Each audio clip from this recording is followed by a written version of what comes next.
So this was something I was kind of mocking online until I took a second to look at it and look into it. And that was that idiot that set himself on fire protesting the Gaza Israel war. Right. So for many of you out there who saw that and thought the same thing as me, like, what the hell? What's wrong with the freaking the radicals here? That's quite the statement. And I said, man, it would take quite a bit for someone to just set themselves on fire. So maybe let's see if there's a little bit more to this. Now, this is what the New York Post reports. All right. So U.S. Airman Aaron Bushnell, or Aaron, sets himself on fire outside of the Israeli embassy in Washington, D.C. New York Post reports that the night before, he called his friend. And here's what his friend stated about the conversation. He stated, his actual job involves the processing of intelligence data. Some of what he was processing had to do with the Israeli-Gaza conflict. One of the things he told me is that coming across his desk was the U.S. military was involved in the genocides going on in Palestine. The friend said, he told me that we had troops on the ground, that were there and were killing large numbers of Palestinians. There's just too many things I don't know, but I can tell you that the tone of his voice just had something in it that told me he was scared, but he said, I've never heard that tone come out of him. So although Bushnell claimed he was imparting top secret information to his pal, obviously there's no way of verifying if that is true, but that got me thinking, maybe that is enough for someone to just catch themselves on fire and say, pay attention to what I'm saying here. Well, we're hearing a little more about a ceasefire right now. I really don't know if this actually works. But it's ironic. I think I saw one of the video, and there's, I guess, one attempt to put him out while the other one had a gun on him. Yes. Like I don't know what was that for. Because you're in front of an embassy starting a fire. Yeah, but he's in. What he thought he was Palestinian, or. Well, in that case, you can have explosives on you, and maybe you're catching yourself on fire to just pop them. To pop them. You don't know what it is, so it seems like it's an attack. Mm-hmm. I don't think police officers are carrying around fire extinguishers with them. At least DC police or embassy police. Mm-hmm. Usually, a fire extinguisher is inside of some kind of building. Right. And there was a building, but it was very far away. It was behind a gate, and in order to get there, you have to give up your post. So you don't know if it's something to catch your attention so that someone else can do something over here. Mm-hmm. You don't know if it's a way to set yourself on fire to become a human bomb. You don't know what is actually happening. So someone has to keep an eye on that person to make sure this isn't going crazy. And to me, if you want to set yourself on fire, have at it. It definitely raised the eyebrows in a national, global way. I mean, it's extreme. It is extreme. That is very extreme. It is very extreme. But And what do you think God's going to say to you?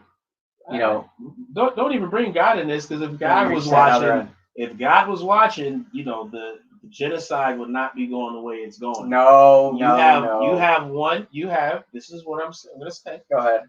You have one side that's literally using religion to manipulate a mass group of people to support what they're doing, their own occupation.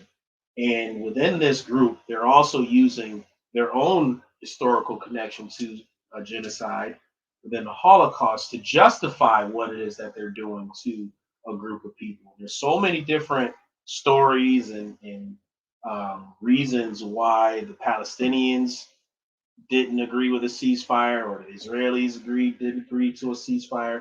You got Hillary Clinton on video saying that back when Bill Clinton was in office, the Palestinians turned down a ceasefire. They could have, a peace deal. They could have had a settlement deal for 20 years now, but now on the left, they're pro-Palestine, and there's so many different lies and nonsense is going on within the situation. My question is, will the United States government ever hold Israel accountable? No, because part of our military industrial complex, part of the money that we're making off of Ukraine, we're making that same amount of money off Israel by selling them the very bombs that are killing, civilians, or plowing through these civilians to get to Hamas, like Kid Rock said recently on Joe Rogan. So this is something I need to make sure that everyone is aware of. We don't manufacture weapons to then send to other countries. What we do is, from the military perspective, from the inside here, we give away our old equipment that is aging out, software that's aging out, systems that are aging out, and say, here you go, here's our investment to you. What that does is that frees up the equipment that now needs to be manufactured, and so the large corporations that are in the military industrial complex now get contracts to replenish those weapons here in the United States. So when they say, well, we should fund them because whether it's Ukraine or Israel, because all that money is going right back into the manufacturing here in the United States. That's kind of you're misdirecting the answer there. That yes, it is, but that's going to replenish our weapons. We're still getting paid for it. Right. We're still getting paid. We're not getting paid. Oh, we are getting paid off of this whole situation. It's all part of our economy. Lockheed Martin, all of the big time corporations, we're getting paid off. What I mean by we, I mean the taxpayer. Oh, we're not getting paid. Right. Right. I'm talking about the powers that be that are manipulating this whole situation.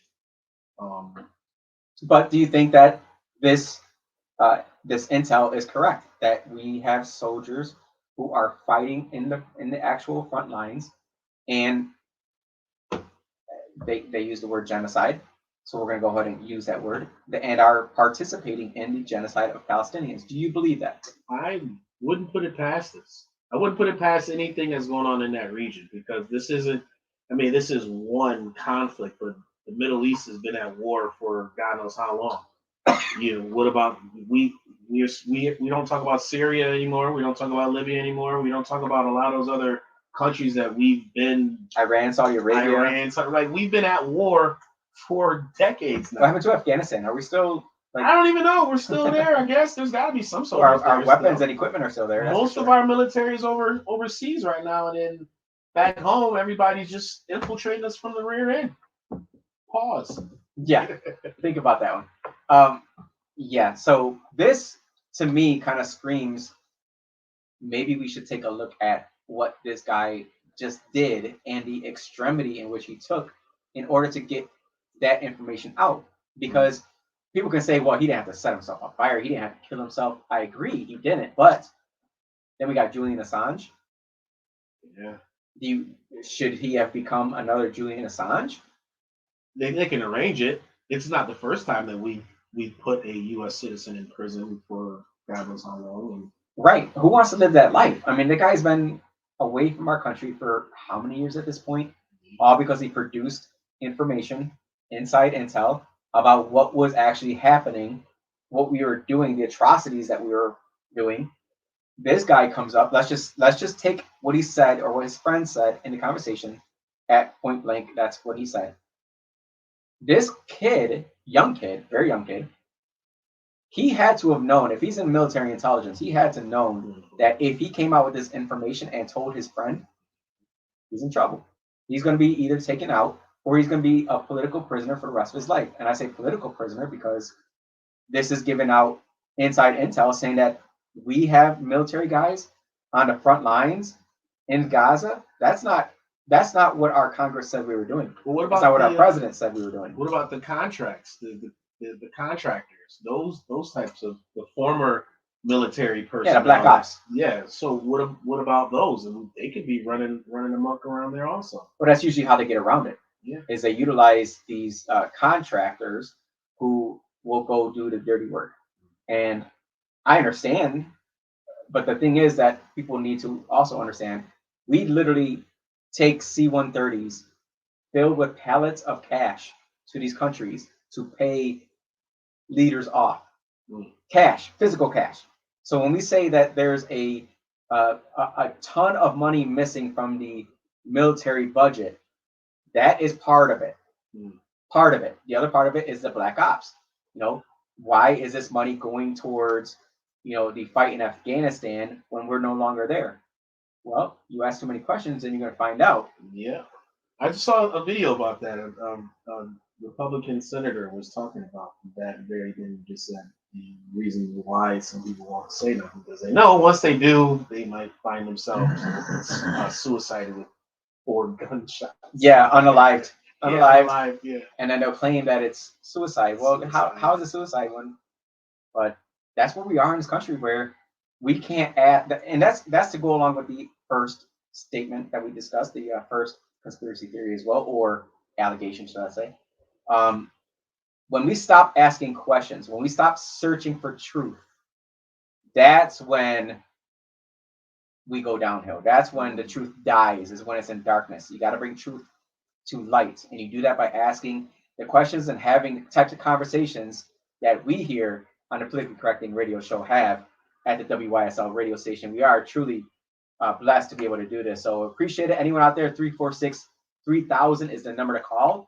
If you have some insights or you want to express your own opinion on what we're talking about here, give us a call.